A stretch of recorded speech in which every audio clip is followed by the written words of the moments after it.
ನಮಸ್ಕಾರ. ನೋಡಿ, ಹಲಸಿನ ಬೀಜದಲ್ಲಿ ನಾವು ಎಷ್ಟೆಲ್ಲ ವೆರೈಟಿ ರೆಸಿಪಿನ ಮಾಡ್ಕೋಬೋದು. ಇದರಲ್ಲಿ ಸ್ವೀಟು ಮಾಡ್ಬೋದು, ಖಾರ ಮಾಡ್ಬೋದು, ಇಲ್ಲ ಹಾಗೆ ಫ್ರೈ ಮಾಡ್ಕೊಂಡು ಈ ಥರ ನೀಟಾಗಿ ಹುರಿದ್ಬಿಟ್ಟು ಹಾಗೇನೂ ತಿನ್ಬೋದು. ತುಂಬಾ ಚೆನ್ನಾಗಿರುತ್ತೆ.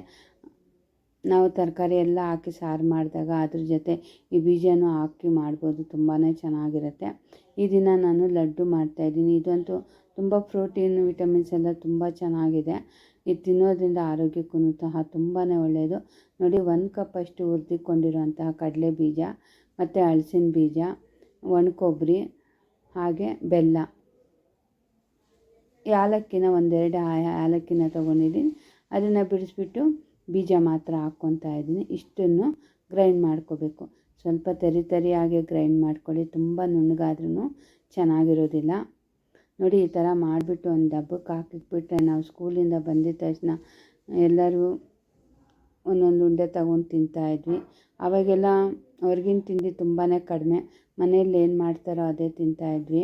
ಅಂದರೆ ತುಂಬ ಟೇಸ್ಟಿಯಾಗಿರ್ತಾಯಿತ್ತು. ನೋಡಿ, ಇವಾಗ ಪುಡಿನೆಲ್ಲ ನೀಟಾಗಿ ಮಿಕ್ಸ್ ಮಾಡ್ಕೊಂಡ್ಬಿಟ್ಟು ಸ್ವಲ್ಪ ತುಪ್ಪ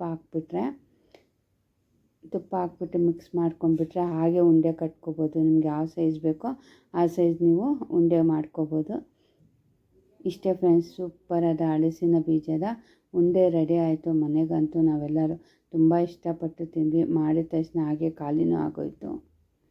ನೀವು ಮನೇಲೊಮ್ಮೆ ಟ್ರೈ ಮಾಡಿ ಕಮೆಂಟ್ ಮುಖಾಂತರ ತಿಳಿಸಿ. ಟೇಸ್ಟಿ ಹೆಲ್ದಿ ಆದಂಥ ಹಲಸಿನ ಬೀಜದ ಲಡ್ಡು ರೆಡಿ. ಈ ವಿಡಿಯೋ ಇಷ್ಟ ಆಯ್ತಲ್ಲ, ನನ್ನ ಚಾನಲ್ನ ಫಾಲೋ ಮಾಡಿ.